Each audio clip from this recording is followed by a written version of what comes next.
Hey everybody, it's me, Chris. I'm back over here in the kitchen.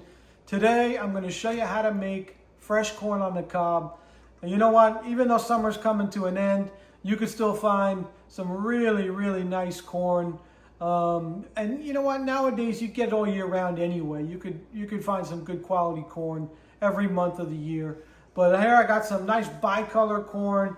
You can see here, it looks really incredible. Nice and fresh, and I like this bicolor. I find it to be sweeter. I think it's got better flavor than the white corn or just plain yellow. This is my favorite, and I like to clean it. I like to peel it and clean it at the store, so I don't have to bring home all the wrapper, all the husks and the silk. And you know, some people roast it right in that. That's fine if you like it, but I don't do it that way. So what I like to do is I like to make this in a very simple way, and I always either boil or steam it. Sometimes if it's just a few pieces, I'll steam it in a saute pan or a skillet. Today I got 8 pieces here that I'm going to use for the weekend.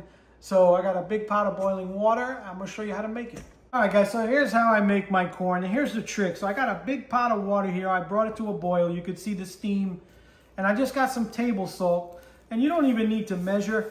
I'm just going to sprinkle in some table salt. Probably at least a couple tablespoons there. Right? And then also, and here's the trick, this is just some sugar. I'm going to do about the same amount of sugar as well. And that water is really going to have a really nice flavor, and it's going to impart that flavor onto this corn.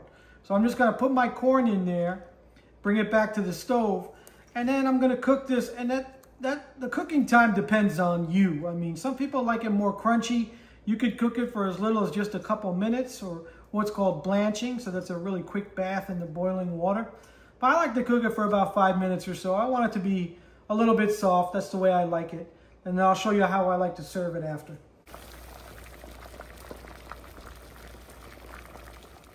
All right, guys, so while my corn is cooking, I melted some butter. And how much is up to you. It depends on how much corn you're making. I got about half a stick here. And then you add your favorite seasoning.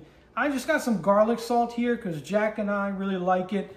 But you know, you could also, my wife likes chili lime seasoning. You could just use your favorite seasoning blend. All right, so my corn is cooked. And again, you cook it how you like it. You can make it softer or more crunchy.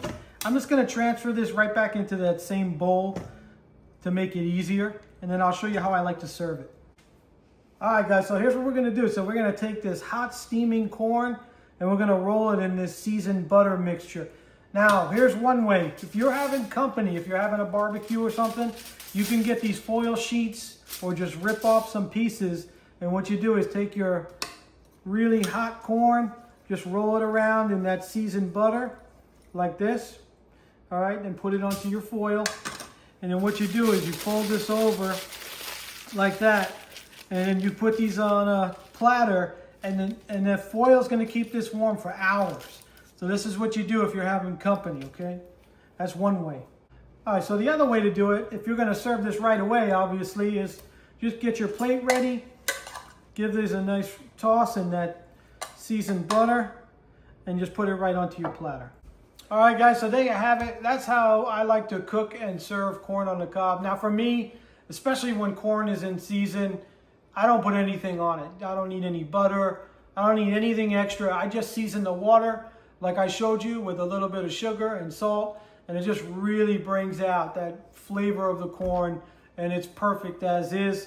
But you know what? You can spice up that butter. Like I said, you can put your favorite seasoning, that chili lime seasoning, you know, garlic. You could really go anywhere with the flavors. And then again, if you're having company, wrap them up in foil. This will stay hot for hours. You'll have a nice big platter. People can take one with their food.